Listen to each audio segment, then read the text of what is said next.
Connaissance, recherche, sciences, dessin, mathématiques, théorie, physique, philosophie, conférence, archéologie, environnement, nature.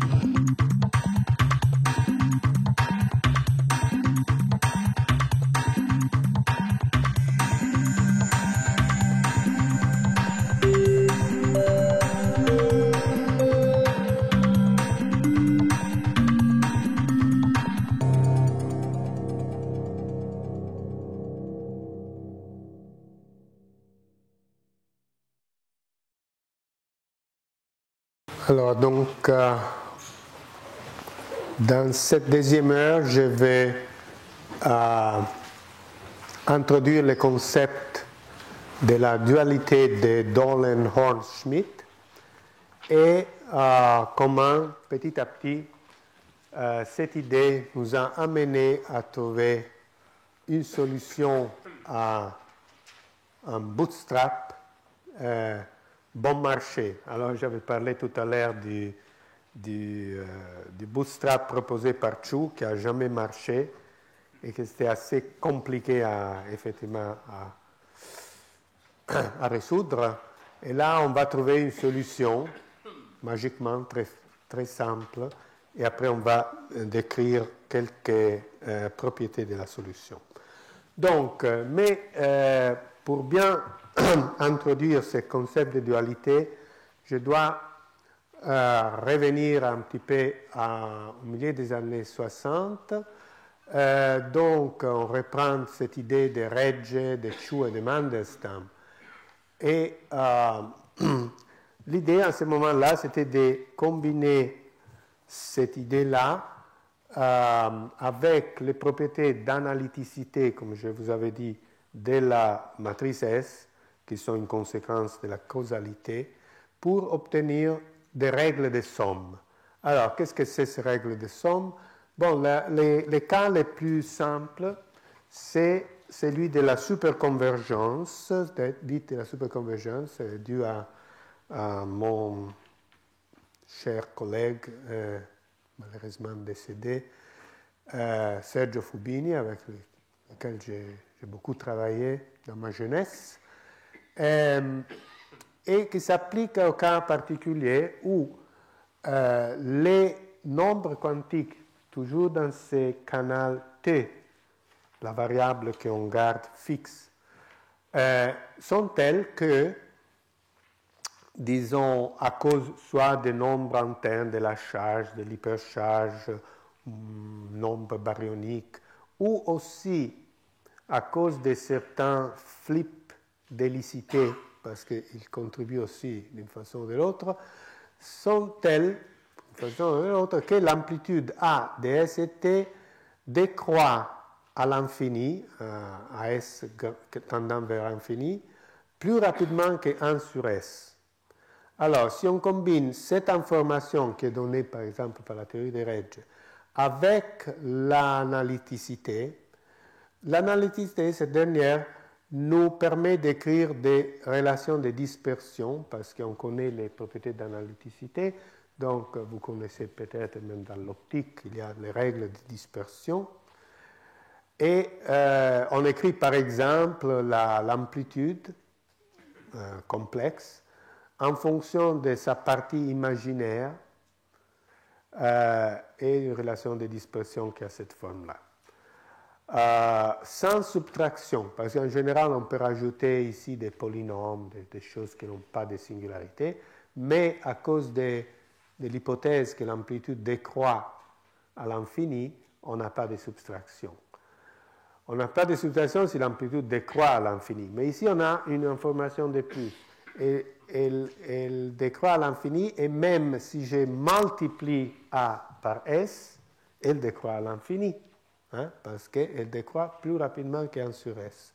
Alors, ce n'est pas un gros boulot de voir que si on multiplie ça par S et on envoie S vers l'infini, disons, vous pouvez imaginer de multiplier par S, cet S et cet S pour S qui va vers l'infini. S est fixe. Donne 1, le dénominateur disparaît et on reste avec cette propriété-là, que l'intégrale sur la partie imaginaire de l'amplitude doit faire zéro. Donc la partie imaginaire est non zéro, mais son intégrale doit être zéro. C'est ce qu'on appelle une règle de superconvergence, parce que convergence, c'est déjà l'effet que A va vers zéro. Mais si S fois A va aussi vers zéro, on a une condition supplémentaire sur la partie imaginaire de l'amplitude, qui par exemple ne peut pas être positive définie. Alors, et après, disons, l'idée c'était d'insérer ici des données de basse énergie. Et ça marchait assez bien dans plusieurs cas qu'on avait explorés. Donc, c'était un outil, disons, pour obtenir des résultats. Après, cette idée de la superconvergence fut généralisée par plusieurs gens à ce qu'on a appelé les règles de somme à énergie finie. Dans ces cas-là, c'est ce qu'on fait, c'est on utilise encore la théorie des Regge pour faire la chose suivante. On prend l'amplitude, la vraie amplitude, et on soustrait à l'amplitude la formule de Regge qui nous donne le comportement asymptotique. Alors, bien sûr, si on enlève de l'amplitude sa partie asymptotique, c'est ce qui reste, elle décroît plus rapidement que l'amplitude elle-même. Et on fait ça jusqu'à ce que cette amplitude subtracted, avec la subtraction, elle décroît rapidement. Et après, on applique, si vous voulez, les raisonnements de l'autre cas, du cas précédent, à cette amplitude soustraite, et on obtient, et après on limite l'intégrale à une valeur finie S0 qu'on doit choisir d'une façon judicieuse, et on obtient ça. Parce que, disons, si vous voulez, l'intégrale ds de l'imaginaire dA moins l'imaginaire dA Regge doit donner 0. Donc, on obtient cette relation avec l'intégrale de la partie imaginaire de l'amplitude de Regge, continuée analytiquement jusqu'à basse énergie, et la vraie partie imaginaire de l'amplitude, de la vraie physique, amplitude physique. Et disons, on peut même utiliser cette relation avec un S01 et un S02 et écrire même quelque chose qui peut être intéressant, c'est-à-dire que la valeur moyenne dans cet intervalle de la partie imaginaire doit être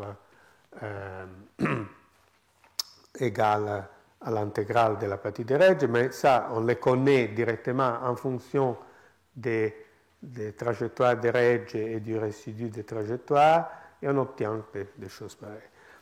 Alors, pourquoi ça a un intérêt? Bon, parce que d'un côté, on a quelque chose qui est contrôlé par la théorie, et d'autre part, ici, on a quelque chose qu'on peut essayer d'estimer en utilisant l'unitarité, parce que, disons, l'unitarité, c'est S DAG S égale 1. On la traduit à... Ah oui, bon, je suis un peu en avance. L'unitarité, mais je le dis quand même maintenant, elle relie cette partie imaginaire aux états qui peuvent apparaître comme états intermédiaires dans le canal S. Donc, si vous voulez, cette relation précédente est une relation entre des choses du canal T, parce que c'est la théorie de Regge pôle dans le canal T, et des états qui apparaissent dans la partie imaginaire de l'amplitude qui est contrôlée par des états intermédiaires dans le canal S. Donc, c'était une relation intéressante entre les deux canaux. Mais le problème est exactement quoi mettre. On sait déjà quoi mettre dans les membres de droite des équations, je l'ai déjà écrit d'ailleurs, mais quoi mettre dans la partie gauche de l'équation. Et disons, donner la bonne réponse à cette question-là fut un peu le point crucial pour arriver à la découverte du modèle dual et après de la théorie des cohortes. Alors, pour Dans des cas très spéciaux, on peut utiliser des données expérimentales avec, si on connaît exactement les états intermédiaires et on connaît les couplages et tout ça. Mais d'habitude, on ne connaît pas cette partie imaginaire et donc on doit se résoudre à des modèles. Donc l'unitarité, si vous voulez, il nous donne une relation de ce type-là, que la partie imaginaire de l'amplitude est donnée par une somme sur tous les états intermédiaires de certaines amplitudes. Donc là, c'est la partie imaginaire, là, c'est toute la matrice S, si vous voulez, et ça, c'est le complexe conjugué de la matrice S. Alors, et une contribution qui était banale, c'était justement les résonances qu'on pouvait avoir dans le canal S, qui, en effet, on avait supposé déjà être sur les trajectoires de Regge elles-mêmes. Donc vous voyez les trajectoires de Regge qui jouent un double rôle parce qu'il apparaît dans les membres droites de cette équation pour donner le comportement asymptotique et il apparaît, si vous voulez, ici parce qu'il y avait les résonances sur les trajectoires de Regge. Donc la partie time-like et la partie space-like qui se parlent entre eux. Mais il y avait la question, qu'est-ce qu'on fait avec d'autres contributions, à part les résonances? Parce que là, on doit sommer sur tous les états intermédiaires, donc en principe, résonance, mais aussi des particules qui ne font pas des états liés ou autres. Et alors, la question, c'était pas facile à ce temps-là, et il y avait les gens pensaient qu'il fallait rajouter deux choses en même temps. Et ça, cette intuition était basée sur des diagrammes, des théories des champs, par exemple. Vous voyez, si on considère en QED la collision électron-positron, on sait qu'on peut échanger un photon ou un boson Z0 dans le canal S, ou on peut l'échanger dans le canal T. Et on doit, en mécanique quantique, on doit sommer les amplitudes, et après on prend les valeurs absolues au carré pour avoir la probabilité, il y a toutes les interférences de la mécanique quantique là-dedans. Et si on faisait des diagrammes similaires pour la collision de deux pions, on disait, bon, deux pions peuvent se lier et donner une particule ρ, ou on peut échanger la même particule ρ. Et pourquoi pas rajouter l'un à l'autre? Semblait la chose la plus naturelle possible. Et il y avait une autre raison pour faire comme ça. Il y avait déjà des modèles, des théories des champs qui donnaient les pôles de Regge. C'était de ressommer des diagrammes à échelle, ladder en anglais. Donc, un pôle de Regge était vu comme quelque chose qui découlait d'une somme de diagrammes de ce type-là. On devait sommer sur un nombre arbitraire de rangées, là. Et vous voyez, là, c'était un pôle de Regge dans le canal S, et là, c'était le pôle de Regge dans le canal T. Alors, quand j'avais le pôle de Regge dans le canal S, l'état intermédiaire, c'était essentiellement ces deux particules qui interagissaient à travers l'échange d'autres particules et formaient des états liés. Donc, c'était un bon modèle pour les résonances qu'on devait inclure dans la règle des sommes. Par contre, ces diagrammes-là n'avaient rien à faire, ou disons, c'était indépendant de ces diagrammes-là, où l'état intermédiaire était constitué par un nombre arbitraire des particules élémentaires dans un continuum, c'est-à-dire sans former des états liés. Donc là, il y avait les états liés à cause de là. Et là, il n'y avait pas les états liés dans ces canaux-là. Donc, ce modèle des pôles de Regge, qui était très populaire dans les années 60, c'était dû à Amati, Fubini, Stanghellini, suggérait sûrement de dire, bon, la partie imaginaire de l'amplitude est donnée par une contribution du canal S et une autre du canal T. Bon, jusqu'à 67. Parce qu'en 67, moi je me rappelle parce que j'étais un étudiant à l'école d'été de Erice, et il y avait, bon, c'est ce qu'il était plus tard, prix Nobel, Mergelmann, qui était à Caltech, et en passant, parce que ce n'était pas son cours, il nous avait amené des nouvelles. Il nous avait amené les nouvelles que ces trois messieurs, Dolan, Horn et Schmidt, Dolan, je ne sais pas où il est maintenant, Horn, il est professeur à Tel Aviv, et Schmidt, professeur à l'ETH, à Zurich, il nous donnait il avait des nouvelles parce qu'il semblait qu'en étudiant bien cette question, dans le cas de la collision que j'ai déjà mentionné avant, pion négatif proton en π0n, il avait vu que ce n'était pas juste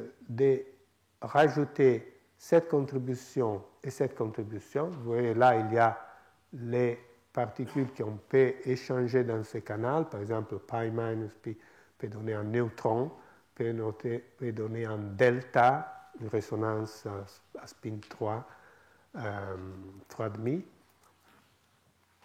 et d'autres. Et là, on peut échanger les ρ ou d'autres choses. Et il avait vu que la théorie de Regge, la partie imaginaire contenue dans l'échange de cette trajectoire de Regge, reproduisait en moyenne la contribution de ces résonances-là. Donc, ce n'était pas qu'il fallait les rajouter, ça semblait être comme une description différente de la même physique. Donc, si on additionnait les deux, on aurait commis un crime, double count, un double comptage, qui a priori était un peu mystérieux, mais à partir de cette observation-là, deux autres physiciens, Harari et Rosner, dessinent des diagrammes qui illustrent un petit peu d'une façon un peu dessin, c'est pas facile, cette situation-là, disons, il appelait ça les duality diagrams, les diagrammes de dualité. Par exemple, cette collision pi p en π0n est dessinée comme ça. On avait déjà l'idée des quarks, mais surtout comme une trace des nombres quantiques des particules. Il n'y avait pas encore la QCD, donc il n'y avait pas de dynamique des couleurs, confinement ou choses comme ça. Mais on dessinait ça pour tenir trace des nombres quantiques. Donc en pi moins, c'était un U bar D. En proton, c'était UU2. En π0, en 2D bar ou UU bar. Donc, on dessinait les diagrammes qu'on pouvait dessiner. Et ces diagrammes-là, on peut les déformer, si vous voulez, en les rétrécissant d'un côté ou de l'autre. Il peut soit nous donner des états intermédiaires dans le canal S, comme en delta 0, soit on les rétrécit dans l'autre sens et nous donne l'idée d'une échanger en ρ. Mais c'est le même diagramme qui a la topologie d'un planaire.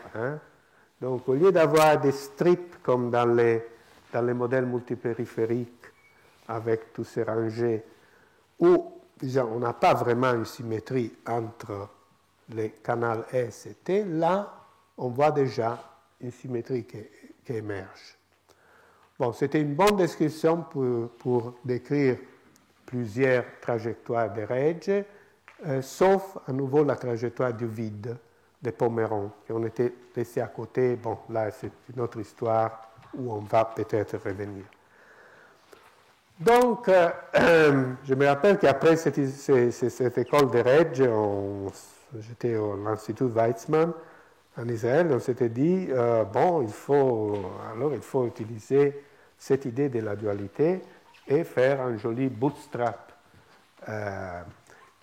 Que justement, Gell-Mann, je me rappelle bien, avait dit ça, c'est un bootstrap bon marché. Et pour plaisanter, il disait comme 1000 ou 2000 lire les bootstraps. dire italienne, qui valait rien, presque. Donc, mais analyser théoriquement la collision pi-n, c'était un peu trop compliqué. Et ce n'était pas un vrai bootstrap, parce que, vous voyez, dans un canal, il y avait des baryons, et dans l'autre canal, il y avait des mésons. Donc, c'était une relation entre baryons d'un côté et mésons de l'autre.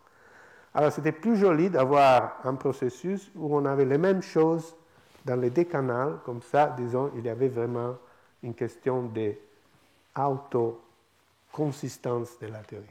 Et après avoir un peu réfléchi, on est tombé sur un processus un peu bizarre, si vous voulez, parce que ce n'est pas quelque chose qu'on peut faire expérimentalement, sauf pour une chose. Mais disons, pour l'instant, pi qui va en pi oméga. Oméga, vous savez, c'est une résonance qui se désintègre en 3 pions et qui a spin isotopique 0. C'était une très jolie réaction parce que c'est la même dans tous les canaux. C'est n'importe comment vous orientez les canaux, c'est toujours pi en pi oméga. En plus, à cause du spin isotopique, ça doit être un pi plus, un pi moins et un pi 0. Rien d'autre. Et c'est très symétrique et très sélectif en nombre quantique. Parce que, par exemple, on peut avoir que du spin isotopique 1 et la conjugation des charges et plusieurs choses. Donc, c'est essentiellement la trajectoire du rho et ses récurrences. Donc, dans tous les canaux, c'est les mêmes. Et donc, c'est ce qu'on a fait entre l'automne 67 et l'été 68, fut d'étudier donc ces règles de somme à énergie finie avec cette idée de la dualité et essayer de résoudre cette bootstrap. Et quand je dis oui, je fais référence à un groupe avec Ademollo, Rubinstein, Virasoro et plus tard Bichard et Schwimmer. Et on était très encouragés et conseillés par Sergio Fubini. J'ai même trouvé une petite photo. Je suis là. Et là, il y a Virasoro. Malheureusement, aussi Hector Rubinstein est décédé cet été. Il y a d'autres qui suivaient. Ademollo était à Harvard à ce temps-là. Je me rappelle, on faisait de la correspondance par courrier normal. Ça prenait entre Israël et Harvard quelques semaines pour avoir une réponse. Alors, bon, à la fin vers le printemps 67, fin printemps 67, on était arrivé justement à une 68, on était arrivé à une solution approximative, mais assez bien précise, assez accurée, je pense, on peut dire que, de ces problèmes de bootstrap. Et on avait trouvé qu'en effet, pour résoudre le problème, la recette était très simple. On avait essayé des choses plus compliquées, mais il semblait que la chose la plus simple marchait le mieux. La chose la plus simple, c'était de prendre cette partie imaginaire de l'amplitude avec laquelle on travaillait, c'était donné par une théorie des Regge avec une trajectoire alpha de t linéaire, donc en accord avec les données expérimentales, sans vraiment les mettre dedans. Elle fonctionnait très bien, donc exactement linéaire, alpha 0 plus alpha prime t, avec un résidu bêta constante, pratiquement constante, et avec juste un facteur 1 sur gamma de alpha, qui, entre autres, plus ou moins, on s'attend pour des raisons de ne pas avoir de singularité au mauvais endroit. Il y a un moins 1 ici, et je l'ai expliqué ici, c'est un extra facteur 1 sur S à cause du fait que l'oméga a une hélicité, et pas spin 0. Donc c'est un facteur 1 sur S qu'on obtient de ça. Mais disons, ça c'est technique. Il y avait des corrections, ça c'était les comportements.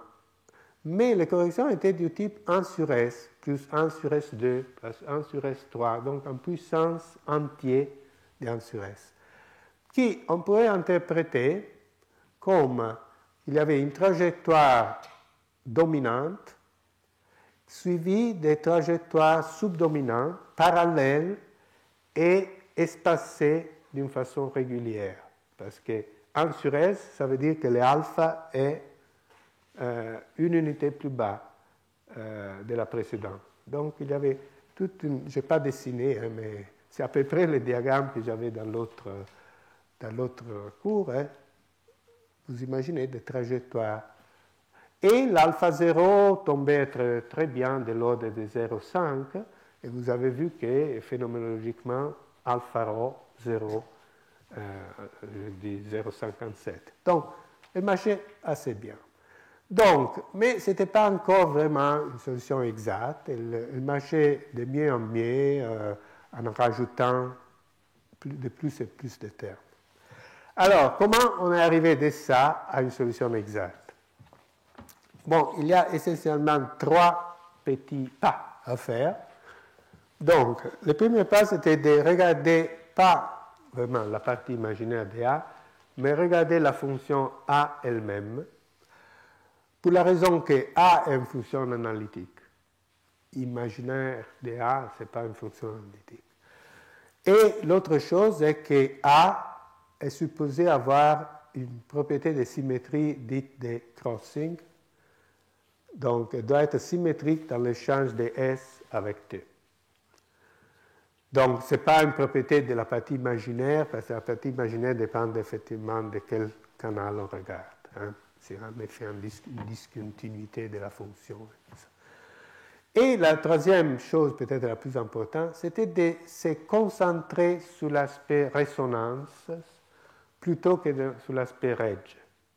Donc, essayer de décrire tout en termes de résonance. Comme il y a cette dualité, on dit, bon, on peut soit utiliser l'aspect règle, soit l'aspect résonance. Bon, oublions règle pour l'instant, on va le récupérer à la fin, mais concentrons-nous sur l'aspect résonance.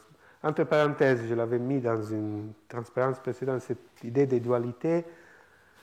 Cette norme de dualité, disons, a été employée, bon, après beaucoup de choses, en analogie un petit peu avec la mécanique quantique, hein, où on parle de dualité onde-corpuscule. Mais c'est tout à fait autre chose. Hein. C'est une dualité entre deux descriptions, et on doit choisir l'un ou l'autre. Eh bien, là, c'était important de choisir la description en résonance, qui est la plus fondamentale, on le verra.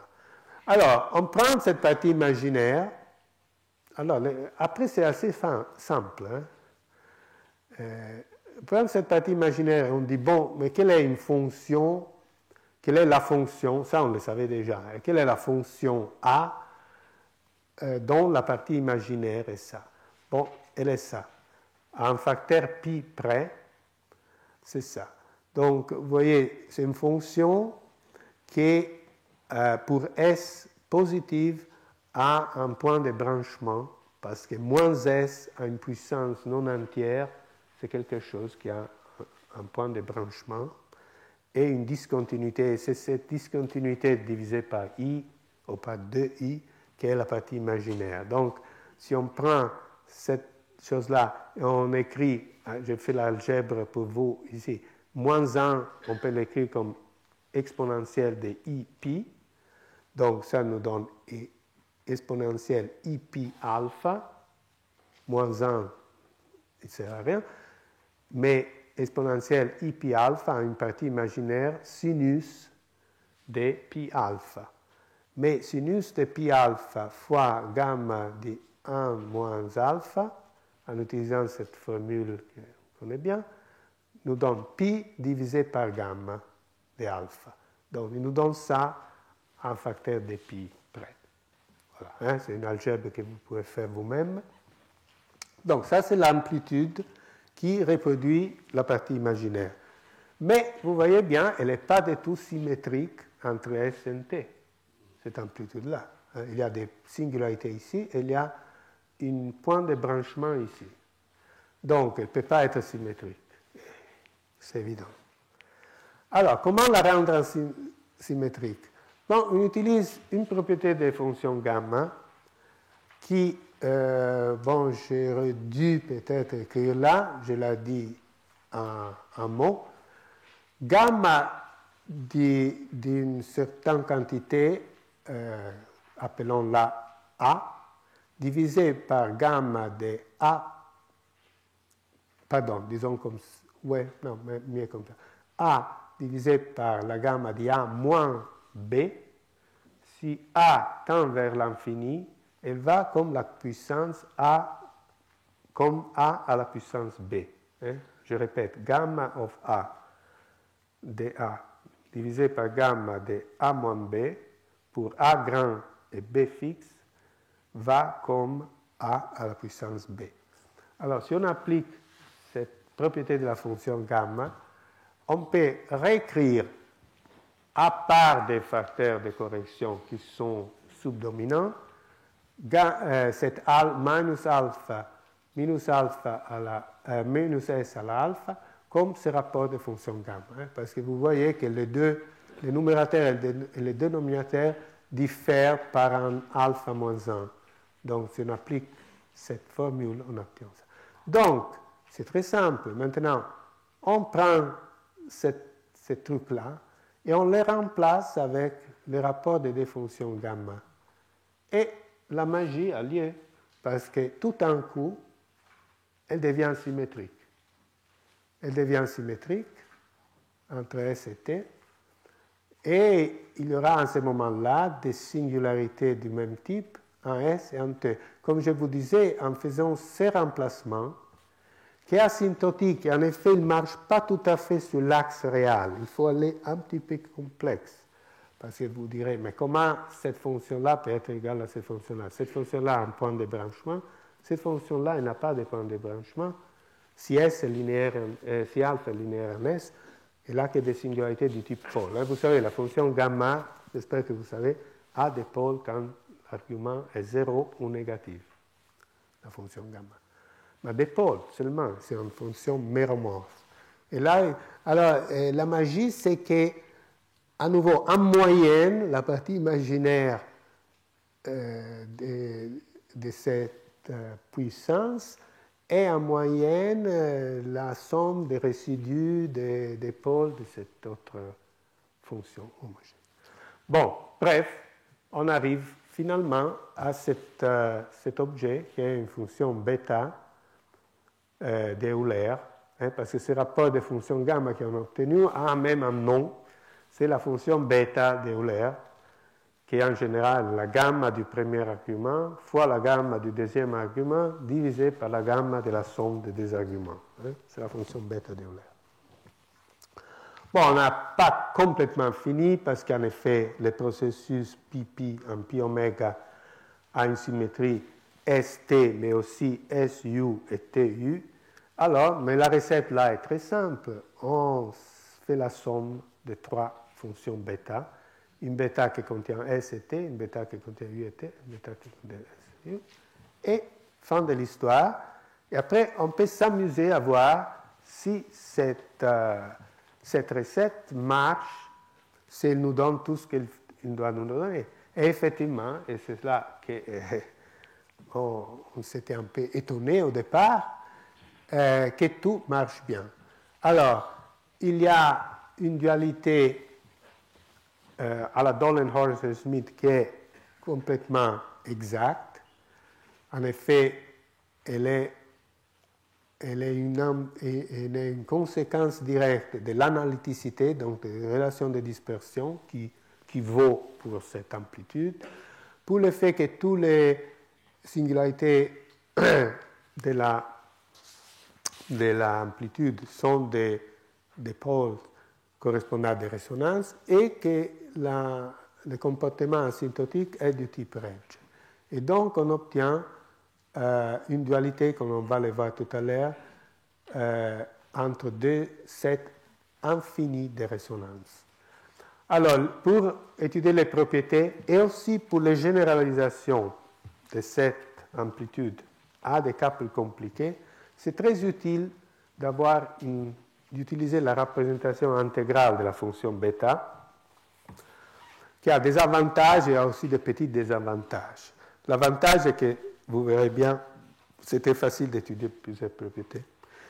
Le désavantage est que, strictement parlant, cette intégrale converge seulement si les exposants sont positifs, ou plus grands que moins 1. Donc, il faut des S et des T négatifs. En d'autres mots, cette intégrale-là, elle ne marche pas tout à fait dans la région physique, où S est grand et positif parce qu'elle diverge. Mais disons, évidemment, la fonction bêta est la continuation analytique de cette intégrale à partir de la région où l'intégrale converge. Donc, on doit faire des continuations analytiques, mais disons, on sait comment les faire, et donc ce n'est pas trop problématique. Alors, je vous rappelle que alpha de t est alpha 0 plus alpha prime t, et que, bon, bêta égale constant, je ne devais pas le mettre là, parce qu'il y a, oui, je ne sais pas si j'avais, voilà. Bêta est devenu un nombre. Hein. Je vous disais que dans l'ansatz qui marchait bien, pardon, bêta était presque constant. Ben, ici, il faut qu'elle soit vraiment une constante. Voilà, pardon. Alors, on termine en montrant des propriétés de cette fonction bêta, hein, qu'après on devra généraliser à d'autres amplitudes pour construire vraiment ces modèles duals de résonance.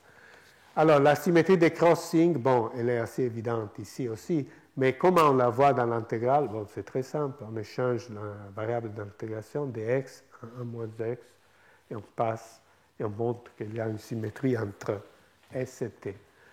Les singularités sont du type pôle, et pour voir ça, on peut faire une expansion de Taylor, par exemple, de 1 moins x en puissance de x. Hein, si on développe 1 moins x à la moins alpha t en puissance de x, pour x petit, on obtient des puissances entières de x, et quand on a x à la n moins alpha, et on intègre entre 0 et 1, on obtient 1 sur alpha s moins n, ou moins n plus 1, et donc on obtient les singularités. Mais comme on peut faire cette expansion soit à petit x pour ce terme-là, soit à x proche de 1 pour ce terme-là, c'est évident qu'on obtient une relation assez intéressante entre une somme des contributions du canal S et une somme des contributions du canal T. Et ça, c'était la forme. J'avais dit que la dualité au départ, c'était une dualité entre Regge et résonance. Bon, après qu'on a eu cette solution du problème, les gens maintenant, ils parlent de la dualité de Dolenhorn et Smith, justement seulement en termes de résonance. Donc, c'est intéressant de voir comment une somme infinie des pôles en S qui ont des résidus qui sont polynomiales en T peut donner des pôles en T avec des résidus qui sont polynomiales en S. Mais c'est un fait. Évidemment, s'il n'y avait pas cet infini là ou là, il serait impossible d'avoir une équation pareille. On ne peut jamais avoir une équation pareille avec un nombre fini de pôles. Mais ça veut dire que notre trajectoire de Regge va à l'infini, doit aller vers l'infini. Donc, elle doit contenir des particules, des spins, des moments cinétiques arbitrairement grands. Et ça, c'est, si vous voulez, les prix à payer pour avoir cette dualité. Sans ça, ça ne pourrait jamais marcher. Une somme de pôles en S donne une somme finie de pôles en S donne une somme finie de pôles en T. Alors, le comportement à la Regge, on peut l'étudier aussi, parce que si S devient très grand, en tenant T fixe, l'intégrale est dominée par une des extrêmes d'intégration. Si j'ai réécrit par ma convenance la formule là en échangeant x en 1 sur x, parce que ça me rend la vie un peu plus facile. Pour petit x, je peux faire une approximation et écrire ça comme ça. On fait une approximation du log. On écrit e à la log 1 moins x, et le log 1 moins x, c'est x. Et après, on change variable d'intégration. Au lieu de x, on utilise x alpha. Bon, et un petit peu d'algèbre vous donne ça fois ça, mais ça, c'est rien d'autre que la définition de la représentation intégrale de la fonction gamma. Donc, on réobtient facilement, à partir de cette intégrale, c'est ce qu'on savait. Mais strictement parlant, je vous ai dit, ces intégrales sont bien définies dans une certaine région. Donc, ça, c'est le bon résultat si on envoie S vers l'infini, mais négatif plutôt que positif. Bon, et après, comme dernière chose, je pense que c'est bien aussi de donner le comportement à angle fixe, parce que ça joue un rôle plus tard pour voir quels sont aussi les problèmes phénoménologiques de cette théorie. Alors, chose intéressante, qu'est-ce que ça veut dire angle fixe? Ça veut dire garder T sur S fixe en envoyant le 2 vers l'infini. Parce que l'angle de déflexion est donné par cette formule-là. Donc, appelons cet rapport fixe Z. Et alors, c'est assez joli de le démontrer à partir de cette formule-là. On réécrit tout comme des exponentielles avec des logs. Et après, comme S est très grand, on dit que l'intégrale est dominée par un point de sel, qui est donné par mettre à zéro la dérivée de cet exposant par rapport à x, qui nous donne un x étoile, qui est donné par cette équation. On met l'x étoile ici dedans, et on obtient une formule assez intéressante pour les comportements asymptotiques maintenant à angle fixe. Ça, c'est quelque chose que la théorie de Regge ne peut pas donner. La théorie de Regge fonctionne seulement à t fixe. Mais comme on a une solution fermée, exacte, on peut étudier n'importe quelle limite. Donc, on étudie cette limite et on trouve que cette amplitude est très soft, dans le sens qu'elle n'aime pas avoir des collisions très dures. C'est-à-dire que si on insiste à aller vers l'infini, bon, la formule finale est là, mais disons, on trouve que l'amplitude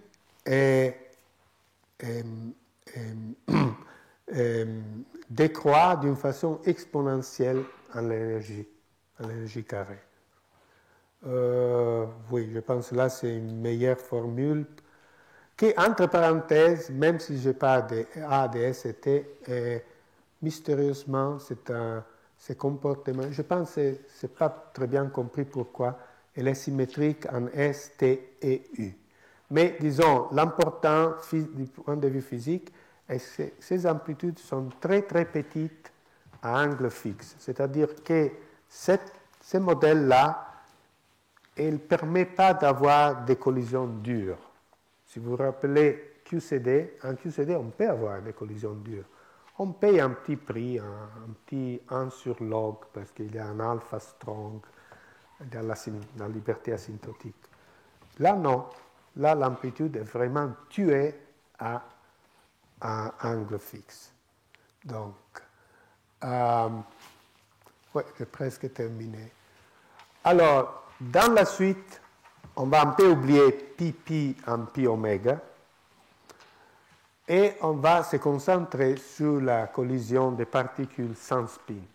Donc, quelle serait la généralisation de ce qu'on avait fait pour pi en pi oméga, que c'est, disons, le cas historique, si je vais considérer, par exemple, la collision de deux pions en deux pions. Bon, à première vue, on devrait prendre... c'est très simple, on dit, bon, on enlève C1 et C2, et on obtient une autre fonction bêta, mais maintenant c'est la bêta de minus alpha s moins alpha t, qui maintenant asymptotiquement va comme s à la alpha et pas alpha moins 1. Mais ça c'est juste maintenant parce qu'on n'a pas les spins de l'oméga et donc c'est ce que la théorie des Regge nous dit pour des particules à spin 0. Et donc ça serait une amplitude qui représente par exemple un diagramme comme ça, pi plus, pi moins, un pi plus, pi moins. Bon, ça, c'était pas vraiment génial parce que, vous voyez, si je mets ici la trajectoire du rho, qui a une intercept alpha 0 égale moins 0,5 environ, c'est très dangereux parce que cette formule-là nous donnerait une singularité quand alpha égale 0. Mais si alpha à s égale 0 égale 0,5, et la pointe est positive, comme elle est, elle arrivera à 0 en valeur négative de s, qui nous donne une singularité où on n'avait pas, parce que ça correspond à une particule de masse carrée négative. Donc ça nous donnerait, cette formule-là est certainement mauvaise. Mais les gens étaient plus astucieux que ça, alors M. Lovelace sortit, peu après, disons, ma formule, une formule pour la collision pi plus, pi moins, qui est une légère modification de ce que j'avais tout à l'heure. Il met un 1 ici, un 1 ici, et un 1, pas un 2 ici. Hein. Pour l'oméga, j'avais un 2. Donc, là, le comportement à la Regge est préservé, mais maintenant, je n'ai plus la singularité, la mauvaise singularité à alpha égale 0, parce qu'à alpha égale 0, j'obtiens gamma de 1, gamma de 1 est fini. Et la première singularité est à alpha égale 1, donc à spin 1, et c'est exactement la particule de rho. Avec cette trajectoire de Regge, semblait marcher très bien. En plus, Lovelace, je pense, avait énuméré dans son papier presque une dizaine de jolies propriétés de cette amplitude pour les collisions pipi. Je ne mentionnais qu'une seule. Si alpha 0 est 0,5, exactement 0,5, vous voyez qu'à S égale 0 et T égale 0, on a 1 moins 0,5 moins 0,5. Donc on a gamma de 0, mais gamma de 0 est infini, ou si vous voulez, 1 sur gamma de 0 est 0. Donc l'amplitude pi en pi avait un 0 un seuil pour des pions à masse nulle. Hein. Et ça, c'était vraiment ce qu'on voulait parce que c'était une conséquence de l'interprétation du pion comme boson de Goldstone, dont on a parlé dans les cours précédents, qui imposait ces zéros. Donc, il avait même cette vertu-là si l'intercept alpha 0 égale 0,5. Donc, pour quelques temps, disons, les gens étaient vraiment avec beaucoup d'espoir que ça, c'était vraiment la façon de... Mais je vais conclure avec une petite note historique encore. Bon, il a pris quelques temps, évidemment, avant que ces modèles, qu'on va généraliser la semaine prochaine à des amplitudes en n corps, en n particules, avant l'interprétation que c'était une théorie des cordes. Et je dirais que jusqu'à 1972, c'était quelque chose de très étrange, qu'on n'avait jamais vu. Les règles étaient très différentes de ce qu'on faisait en théorie quantique des champs ou en relativité générale. Et la communauté scientifique était très polarisée, mais plutôt polarisée dans le sens adverse, je dirais. Surtout l'establishment, les gens qui comptaient, avec des notables exceptions, hein, Fubini, Nambu, Mandelstam et d'autres. Mais, disons, après, il y avait un groupe d'enthousiastes, mais surtout des très jeunes enthousiastes. Mais je dois dire que même aujourd'hui, avec toutes ces reformulations comme théorie des cordes et tout ça, cette théorie utilise encore des concepts et des méthodes qui sont très différents de ce qu'on fait dans la théorie des champs. Et donc, encore divise un petit peu la communauté des théoriciens, parce que, disons, ce sont des choses, disons donc, il faut apprendre des nouvelles techniques, des nouvelles mathématiques, et certaines choses qu'on peut faire en théorie des champs, on ne peut pas les faire dans théorie des cordes, et vice-versa. Donc, je pense la phrase de Sergio Fubini, je pense que Sergio Fubini, ou peut-être Daniele Amati, c'était que c'était une pièce de physique du XXIe siècle qui était tombée par hasard dans notre siècle, c'est-à-dire quand on était dans le XXe. Et effectivement, je pense que c'est le cas. Et vous allez le voir, je pense, pendant tous ces cours de cette année, que les langages qu'on va utiliser, les concepts sont assez différents de ce qu'on a fait dans les années précédentes. Peut-être un jour, aussi la théorie des cordes serait formulée dans le même sens qu'une théorie des champs, mais comme je le disais dans l'introduction, il faut alors inventer des champs énormes avec un nombre énorme de degrés de liberté, tandis qu'on a trouvé d'autres façons de résoudre le même problème, beaucoup plus économiques, mais alors avec un langage assez différent. Bon, c'est tout. À la semaine prochaine. Merci.